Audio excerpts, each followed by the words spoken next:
What's going on, everybody? My name is C4. Welcome back to the channel, and today we're here for episode 17 of the Hollywood Tech Honey Hunters, our custom creative team dynasty here in NCAA Football 14, College Football Revamped. And today's episode is a gigantic offseason as we look to build upon the most successful season in our 3-year tenure. 11-3, we finished 14th ranked. Don't look at how we finished the end of the season, all right? Don't worry about it. We beat the #1 team in the nation, Troy, in the Sun Belt Championship. Yes, that happened here. And then that was the last thing that happened. Nothing else happened after that point, trust me. We're coming off the best season productivity-wise out of most of our players as Bob Podolsky, our starting quarterback, went 35 touchdowns, 10 picks. We put a quarterback at running back and survived. Tito Williams had quite a season, 30 catches, but on those 30 catches, 917 yards, averaged 30 yards a catch, and an insane 20 touchdowns. And on the defensive side of the ball, not too shabby either. Chambliss, the Georgia transfer, 69 tackles, nice, 10 TFLs. We got 20 TFLs, 9 sacks for the all-time leader in school history in TFLs and sacks for Wilkinson. DeMar Kane with 5 sacks as well. And as you can see, our elite run defense just showed up all season long. Shout out Travis Phillips, leading the team with 2 picks. Definitely an area we want to look to improve as far as forcing more turnovers in the secondary. Now, by the end of today's episode, we are going to get through recruiting, where we are going to have to try to get our best recruit of all time. We are going to go through what is going to be a transfer portal spin the wheel, where with our 3 losses on the season, we have 3 players that will be at risk of the mercifulest wheel. We're going to meet some very interesting Patreon walk-on players that are going to be looking to carve out a role over the upcoming seasons on this squad. And we're going to wrap everything up and kick off what likely will be a very dominant week 1 to start our 4th season of existence. As far as recruiting is going, our recruiting class is not too shabby. I don't know if you could put in the argument it's our best ever. But we got a lot of guys that are 70 plus, 76 there for Patterson, Williams 72, Ben Battle 75, yada, yada, yada. But the 2 bell of the balls that we found in our class, we are on the outside looking in. We have Glenn Allen here on the offensive line. Now, he was definitely, anytime you find a gem, you want to lock in that gem, right? And we have a chance. We're only 800 points off, but I feel like the gem of all the gems was the guard out of Gloversville, New York. Dan Lloyd, 3-star guard, 8 gem. And the fact that he wants Army, that makes me think we can convince him otherwise. Does anyone really want that? If your goal is to go on to the next level, it's hard. That's a hard, grindy way to try to make it. So we have an unlock as part of our coaching tree, and we're going to use it on Dan Lloyd to break the lock. And with that, look at that. It takes us to second. And we're only 200 points off. So what I'm thinking is we go 10. I'm thinking 10,000 points, Dan Lloyd.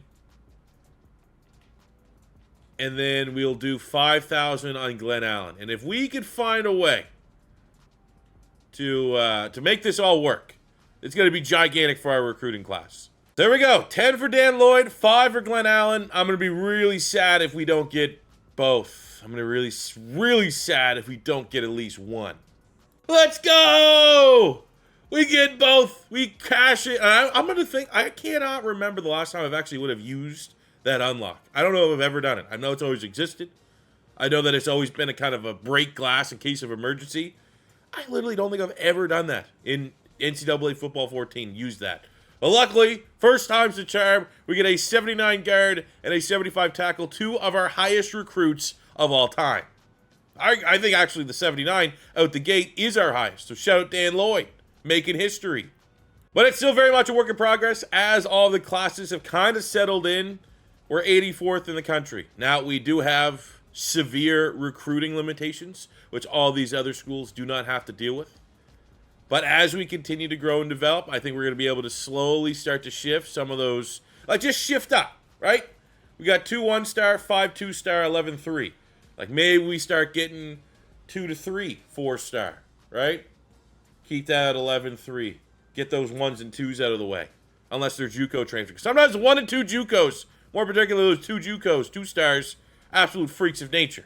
So before the transfer portal, we got our guys locked in for at least a training camp, and we've seen some big-time growth. Shannon Wyatt, who doubled up as our running back last year, actually saw the best growth of the quarterback position, which is surprising given the year Bob Podolski's had, but given the starting point of Bob Podolski, joined the team, zero football background.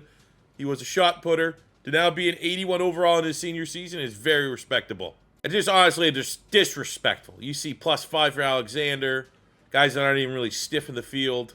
And Tito Williams only goes up +3. Goes up less than Jams. But at least we did get a +4 catching for Tito Williams. So hopefully some of those critical drops are eliminated this season. All-time defensive record holder, Talon Wilkinson, at least doesn't get dogged too bad with his development. +5 for him is not bad at all. A gigantic +6 for Traymon Green, who was a standout JUCO transfer for us last year. Missed the last couple games. Pretty much the last month of the season due to an injury, but he gets a gigantic +6, 80 overall for him starting out next year. So because we had 3 losses, that exposes our team to 3 potential transfer portal candidates. And first is Vince Miller. This one actually makes sense because just for whatever reason, and we've seen it, Bob Podolski is Tom Savage's guy at quarterback. So I think logistically speaking, it is great having that depth. Injuries do happen. Hell, Vince Miller is only in this position of not starting, even though he's our highest rated quarterback, because he got hurt and Bob Podolski stepped in. So he is actually the first candidate for the transfer portal. From like a realistic standpoint, I could see him trying to transfer as well, but ideally we can keep him in the building. So let's go. First spin for our backup quarterback, but very good backup quarterback. And the reason why I let him go first is to hopefully get the bad mojo out of the way. Unfortunately, we're going to be very light in the quarterback room, especially considering quarterback 2, Shannon Wyatt, is our starting running back. The second player to put his name into the transfer portal was our team leader in interceptions last year, White Lightning, Jeff Sanders, 83 overall corner, easily the best we have in the room. However, with that size and profile, absolutely would be able to hang out, compete with some of these Power 5 programs. All right, come on, White Lightning. Stay in. Stay invested with the program. We have...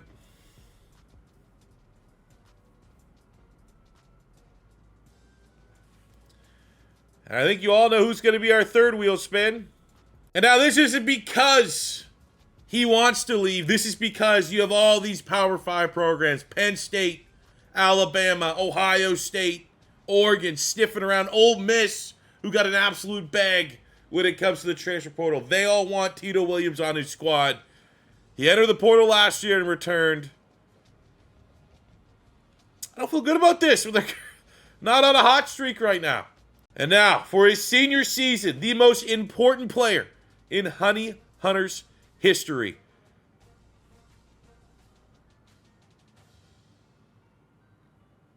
Yes! Now that the transfer portal nonsense is concluded, we got to talk about the Sun Belt. And we kind of went back and forth about what should be the parameters for us to upgrade conferences. And I was like, well, do we wait for school prestige to go up? Do we just go up because our teams are killing? But you know what? Troy's not saying that, and they're number 2. They're even ahead of us. And right now, this is the greatest the Sun Belt has ever been. And we blew the shot to leave because originally, right in the very beginning, I said once we win 2 Sun Belt championships, we can look at upgrading. And we were in the last 2 Sun Belt championships. We beat number 1 ranked Troy this past one, but 2 years ago, we blew it against Southern Miss. So I think all the pressure comes on this season. We win that 2nd Sun Belt championship, we could look at upgrading conferences. Where would we go? Well, you look at the SEC, gigantic leap up in competition. Would be an absolute pain in the ass, but let's be honest, we could easily take Vanderbilt's spot if we want to go there. I think you look at the Big 12, could be another spot. Maybe, UCF, we play you for it. How about that, UCF? We'll play you for it. That could be intriguing. However, with all due respect to the Big 12, and with the SEC being maybe the final boss, I think if we move, I think the one that makes the most sense right now is the ACC. There's one spot there in the Atlantic that would look pretty damn good for Hollywood Tech to be joining up. But it is on us here ahead of year 4 to go out here, win the Sun Belt, and play for an opportunity likely to jump to the ACC. Now, at this point of the video, to meet the Patreon walk-ons, those that go above and beyond to support the channel, had an opportunity to create a walk-on player for the Honey Hunters. Now, for the most part, they're not particularly good. They're all going to be under a 70 overall. They got a long ways to go in terms of growth and development, but who knows? They might become the next Tito Williams, the next Talon Wilkinson, the next Bob Podolski. You never know who you're going to see. So first up, we're starting with linebacker Andrew Lopez, 5'10", 225. His key stats, he has 84 zone coverage, 91 hit power, with a backstory that he got drunk one night and his friends signed him up to do a walk-on tryout, and he forgot about it. He showed up, he could hit like a brick shithouse, surprisingly well-versed in zone coverage, so it'll be interesting to see how he can work his way up from special teams to potentially a starting role. Next up at safety, we have Andrew Combs, 6'1", 220. Now, Coach Tom Savage saw this guy trying out with the cheerleaders and said, you must have got the wrong invite. You need to come play for our football team. We got 89 acceleration, 81 hit power, but easily his best trait is his 95 jumping.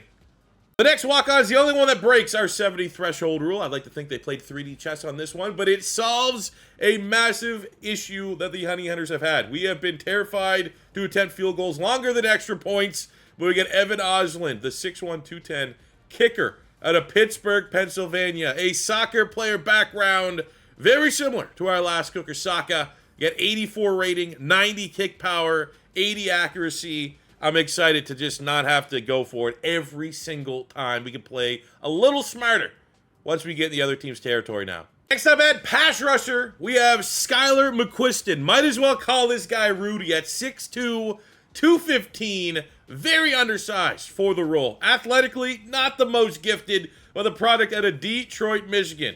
A player, very Rudy-esque, who has been motivated by being always the last one picked on the schoolyard due to various health conditions growing up. We gave him a great opportunity here. We love the hustle. 76 tackle, 94 pursuit, 81 blocks. Yeah, that 94 pursuit is huge. The relentless effort. He's got to make plays on special teams, and if he can develop, maybe pack on a couple pounds, could be a good role player for us going forward. Next up at middle linebacker, Malik Bohica. Very interesting athlete. 6'4", 245. Had D1 offers all over high school, but it's your classic story of guy that doesn't want to put in the work. Guy that doesn't want to study. Guy might be a little bit difficult, a little bit of a head case, but he has a family member on the athletic staff here at Hollywood Tech that put in a good word with Coach Savage and said, hey, if he wants to put in the work, we'll give it an opportunity. With that frame, 91 acceleration, 84 speed, 94 hit power. Technically speaking, not great. Athletically speaking, incredibly intriguing prospect going forward. Next up, we have Fakir Couch II. His older brother is one of the hardest hitters we've ever seen in Hollywood Tech way back in year one. But he, much like the original Fakir Couch, rough upbringing, loves pre-workout supplements, but he is the opposite of what we've seen usually with the hybrid freak athletes that don't put in the work. He puts in the work, 90 tackle, 85 play rec, able to be the kind of player that can put himself in the right place at the right time and make a clutch tackle. However, athletically speaking, not the best, but when you look at how our defense played last year, maybe a more technical linebacker is what we've been missing in the middle of the defense. Next up in the secondary, we got Manoa Mayfield. Don't let his petite 5'7", 160 frame fool you. This may be the dirtiest player on the team. A wrestler. Got recruited to Hollywood Tech for wrestling. The wrestling coach said, hey, Coach Tom Savage, we get a guy that literally is like a honey badger in a human form. And he hit the open field, got great athleticism, 89 speed, 91 tackle, 82 hit power. So don't let the size confuse you. This honey badger of a man is the type of violence I think our secondary needed. Next on the D-line at a Bighorn, Montana, Francis Blackhawk. Trying to create a life for him off the reservation. This is a physical specimen. 6'8", 360 pounds, 95 strength, 82 tackle, 73 power, 77 block shed. With a freak potential like this, showed up to open tryouts. Tom Savage says, yeah, we might have a turnstile of defensive coordinators only here for 1 year, going to get a head coaching job. But our DC said this guy here has something special about him, and he's going to have a terrific opportunity over the coming seasons to make an impact for the Honey Hunters. Moving to the offense, we have Chris Shotsky, 6 feet tall, 250-pound running back out of Milwaukee, Wisconsin, who made the team And I don't need to give a whole lot of credit to the scouting department. He went viral on YouTube for tackling his boss at work, ran through 3 security guards with these out the door, and Hollywood Tech immediately sent this kid a recruitment letter. 85 speed, we got 81 break tackle, 91 trucking, an opportunity sooner or later maybe to become a short yardage back. You might think we got this next guy out of the circus, but with no relation to head coach Tom Savage, Herschel Savage, out of Jackson, Mississippi, 5'7", 400 pounds. I don't know if this guy's going to literally make it, be alive at the end of the season with that sheer amount of mass. If he just keeps acquiring mass, we're going to have a trouble. The rating might be dog shit, but 78 acceleration, 75 break tackle, 94 trucking, and an incredible 85 strength at the position. I don't know what he's going to do as a role player, but as a guy that was bullied and eventually decided to get his body in shape, he might have gone overboard by just keep trying to accumulate mass. But now he is here as an attraction for the Honey Hunters going into year 4. Who says the Honey Hunters don't inspire?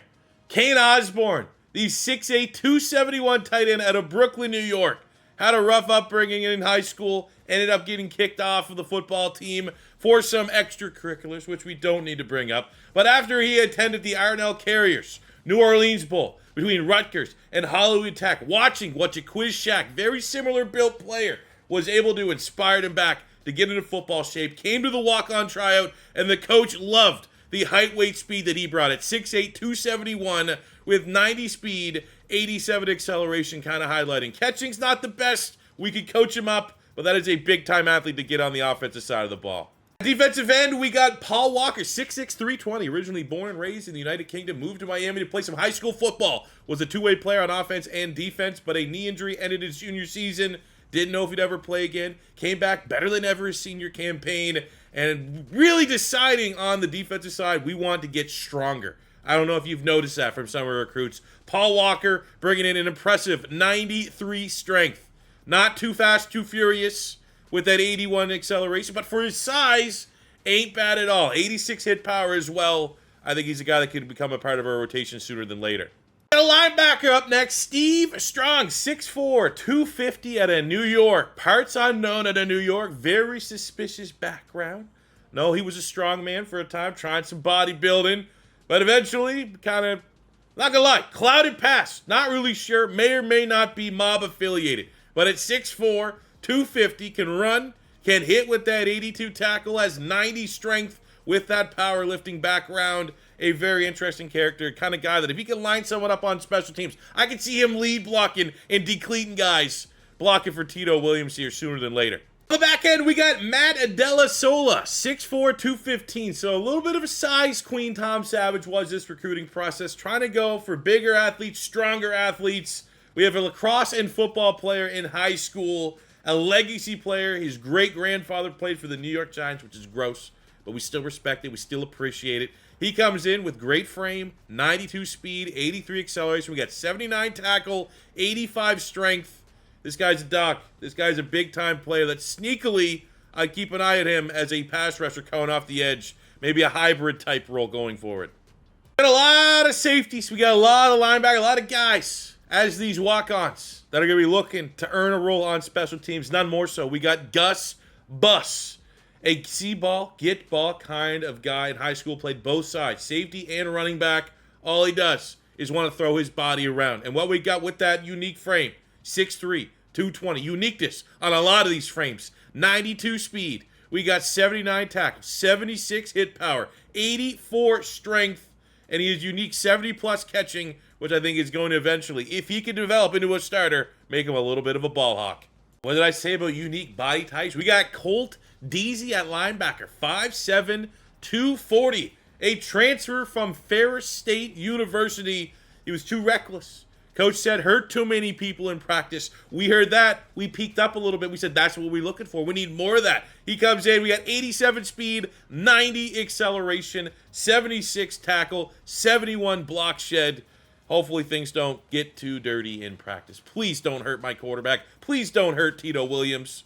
Now we got one of the more mysterious players, Rico Dynamite at wide receiver, 6 feet, 220. I have no idea how old he is. He's a junior, it says. And he just keeps walking around saying back in 82 he could throw a pigskin a quarter mile. And we're like, okay, cool. You want to try out for quarterback? He says, nah, I want to be a wide receiver. So I was like, all right, sure. We'll see what happens. Has a little bit of a hockey background, we were told. But athletically, I mean, I love the speed. Now I do speed. Showed some juice out there. Acceleration, not too bad. His catching, route running. He's just a natural athlete and has a decent role there as a depth wide receiver for the time being. We finish with our highest rated non-special teamer, and that is Tyler Beebe, the center out of Cedar Rapids, Iowa. Corn-fed boy from Iowa, looking for some college to take him. He wanted to come in originally as an offensive tackle, where we found out when we shifted him inside to center, his rating shot up from like 66 to a 73. So he had some competition, could be our starter next year, depending on what happens. We get 82 pass block, 75 run block, 92 strength, which is very unusual, but just shows how much power is in that limited frame at 275, and a hell of a rating. That's a great get for us going forward. So now we've met all the walk-ons, it is time to get into our recruiting class. Now, 3-star and below, we can go out and primarily target the athletes. But for any position, we've now opened up the recruiting to any player that shows interest in Hollywood Tech. And that could be 5-star, 4-star, etc. We can show interest in. That right now is how we're slowly starting to expand our recruiting pool to 4-stars and 5-stars and other positions. If you are interested in Hollywood, we'll talk to you. We'll see if we can make it happen. However, I will say, with this rule in effect, it's not like we're getting lots of big recruits that are interested. A lot of 3-star, 2-stars, and 1-stars. We're going to start the process of our initial recruiting class. It started at 28. Behind the scenes, I've whittled it down to 18 targets that we're going to try to look at from JUCO, from actual recruits. We got Gilroy here, the JUCO, 76 guard, but brings size. It could be a guard tackle. We got a gem, Craig Cunningham, the 77 defensive end, 6'2", 262, 3-star. Had us on his short list, so we're going to go out and see just if we can continue to pull ahead of Florida Atlantic. We have Brent Robinson at D-tackle, another JUCO player, 6'3", 285. Wish that speed was a little better because I'd call him Baby Aaron Donald, but almost an 80 overall and had us in his top 3, competing there with all the top schools in Florida. We have Tidwell, a 3-star D-tackle. We got Johnson and Paris at middle linebacker. Paris kind of leading the line there at 74. But both these players incredibly interested in joining the project here in Hollywood Tech. I hope that those guys locked up sooner than later. We have Craig Brooks, 71 corner. Cole Watson inside his top 5. A little bit of a white lightning there. 5'10", 188 with 93 speed, 91 acceleration. That'd be a big-time athlete to get. We do need a punter. So we have David Tyson, who had us within his top 3. And then we got our classic athletes. Every athlete, 3-star and under. Anthony Nixon, JUCO, 73, 2-star. Marcus Fields, JUCO, 77, 3-star. I mean, trying to get an idea of where these guys are going to play. Nixon looks like a corner with that 84 zone, 84 press. Fields could also be a corner, 84-man, 84 zone, which I love. We have a gem in Corey Anderson, 77 overall, JUCO, 6'2", 230. And with that, it looks like he could very well be a wide receiver. 75 catching, 81 route running potentially. We got Riley Miller, 74 at 6'5", 220. Looks to be a wide receiver as well, looking at that catch and route running. And we got almost another 80 player, almost a gem, Andy Mack. I'm going to tell you right now, this guy's near the top of my list. Look at that, 6'7", 234-pound JUCO with 90 speed. 90, I don't know where's this guy going to play? Tight end? We do need a little bit more depth at tight end potentially. Is 80 carry? Can we put him at running back? That'd be absurd. How about first things first? Let's put him in a Honey Hunters uniform. Looking at our schedule here, probably the easiest to open that we've had in a minute. Florida International, Central Florida, FCS. We're going to get to that game this week to hopefully start off and just absolutely run up the score. Start out hot. We have a little Battle of Florida as we continue to establish dominance in the state. We then have a bunch of weeks locked in within the Sun Belt. Week 9, Jocks versus Nerds. Stanford very hyped up coming into this season. But hopefully when all is said and done, we handle business in the Sun Belt, and it's bigger and better things year 5 for Hollywood Tech, potentially in the ACC. And our last piece of housekeeping before we can gear up for a new season, we got to look at the depth chart. Tito Williams, which the easiest spot to start is on the special teams. He is our punt op, kick returner. We got Phillips, 77, one of our higher rated players. Drew Marshall, the sophomore, got preseason All-American. 86 overall. That is huge. Our corner, I'm terrified of our secondary. Losing White Lightning, the transfer portal second. We got a lot of wide receivers and corners trying to fill out that spot. Linebacker looks good. Corey Martin, 84. Chambliss, 88. Justice, 71. We could probably honestly go McCray there just to make sure we got our best possible. Green and B.D. Wells make up D-tackle. Green, a preseason All-American. We got DeMar Kane and Talon Wilkinson as our starting pass rush. It's old, reliable. It's good. Man, the O-line here, look at that. 79, 80, 73, 78, and 78. I never thought it would be this quick of a turnaround to actually have a respectable offensive line, where before our O-line was highest rated players like 62. But now we have a very respectable offensive line. Kyle Hills and Kane Osborne are our two starting tight ends. We have Webb, Tito Williams, and Alexander are going to be our go-to. Shavouti, 86, Battle, 75, Uncut Jam, 74. Kind of rounding out the wide receiver room. At running back, we have John Butler, who was a transfer last year, had to sit out due to the transfer rules. He comes in 81. Feel like we go there over Shannon Wyatt. We got Shotsky and Hightower for the rest of the running backs, and I'm sure we'll be able to find a role at some point down the line, as long as his health will allow him to get the very, very unique Herschel Savage involved. You know, we'll put him on the bottom here of the depth chart. You might need to give it to the 400-pounder on the goal line. And obviously, starting quarterback, Big Bab Podolsky. Game 1 against FCS, not a layup. You think it's a layup? It should be a layup, but time and time again, we have struggled against these type of schools. It should be a free victory. But the reality is, our team has always failed to show up at moments like this. So until we prove otherwise, this could absolutely be a trap game to start out year 4. And here we go. Every time it's a season opener, I like to reminisce about the first season opener when there was 28 people on the whole stadium. And now we got about, what, 16, 17,000? Yeah, it's one of the smaller stadiums in all of college football. We pack it. We make it a hostile environment. Oh, let's go, Wilkinson. That's how you started, boss. We got to do a 3rd and 8 after the TFL. That's just game wreck here, man. This is absolutely a matchup we need to feel pretty decent that we're finally over that hump of FCS schools beating us. On 4th down. Who wants it? Boom. Right there. Alexander jacks up the DB. 15-yard gain on 4th down. Wide open. Hills in the flat. Oh, let's go. 14 yards. Would have liked maybe to run somebody over. Set the tone a little better. 3rd and goal. We're going to go with the power run here with Butler. I can't remember what school he transferred from. But I can tell you it wasn't a school that had lots of speed. Man, I miss Crease McCool. I think we got to go for this. One of the plays that we do have a quick slant. Flood switch, play action. Let's just go slant. Trust that us finally being the more talented team of the two is what we need. Tito Williams, top of the screen. 20 touchdowns a year ago. And we start right now. Opening drive. And we open up his account.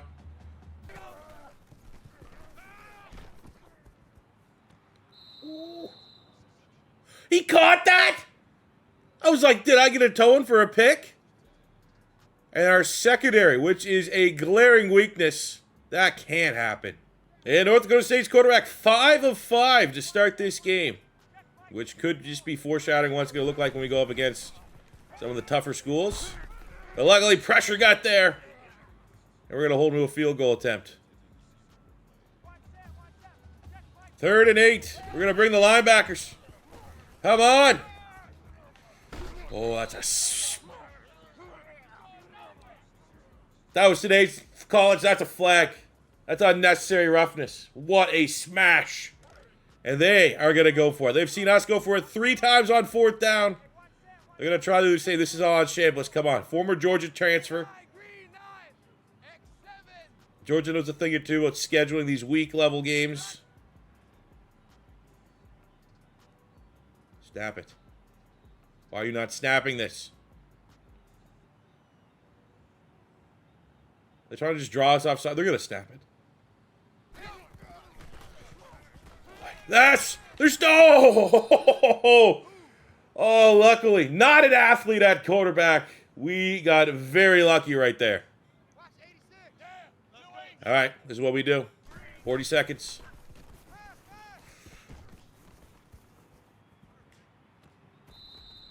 That's what we do.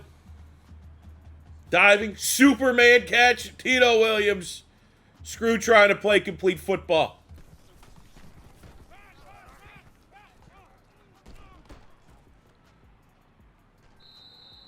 All right, Butler gets it out of bounds. You know what? We'll take the points here. We do get the ball to start the second half. So we are going to bring out the walk-on, Evan Osland. First career attempt, and it is right down the middle. Big confidence boost for the walk-on. Oh, Alexander. Kind of came out of nowhere, off script. Wasn't really even that much of a design target. More of a decoy on the play. Look at that. So we got here. We got Hills. We got the walk-on Osborne. He's an athlete. Osborne gets it. Cade Osborne. True freshman walk-on. Let's go. And we got a hell of a drive here. North Dakota State. But it is time to bend and give them a wide open touchdown. That's what it was. Time to bend wide open. Open. Both them cheeks wide open. Bend over and let them get a layup. Never change, team. Never not struggle against these bullshit opponents. That's why we keep scheduling them. Like, I'm destined that if we're ever like a 5-7-star program, go Tito! We're going to lose still. We're going to go 11-1 and lose to the FCS teams. But Tito Williams, last year, I don't think he had a single kickoff return for a touchdown. Even though he's the most prolific return man in college, he starts out week 1, reminding everybody.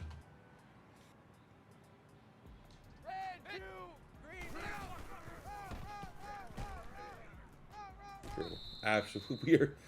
We are not going anywhere this season playing like this.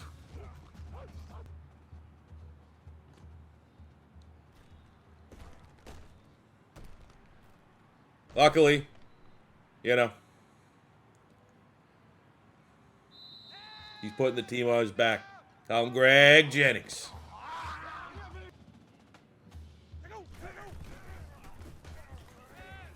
Oh my God. Come on.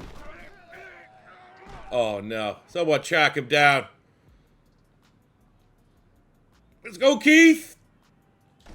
Oh no. Oh man. It's gonna be a long year. I'm honestly sure. I mean, if I was writing up a game plan for how to beat Hollywood Tech, I'd just go onside every time to eliminate Tito Williams' kickoff.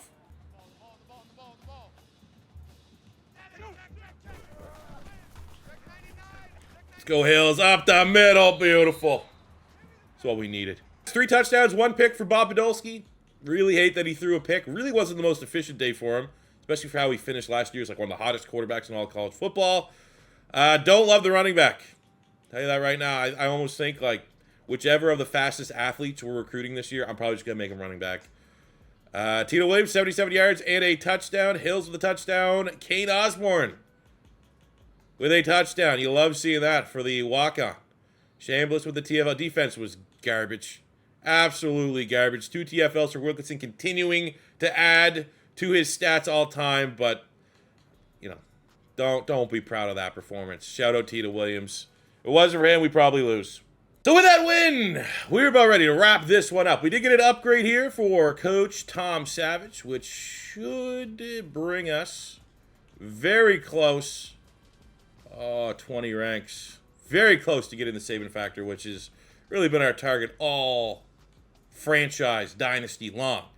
But go 1-0. Wasn't super pretty, but we got to meet the whole team. Got to go through a very successful offseason. We didn't lose Tito Williams to the transfer portal, even though we lost some value.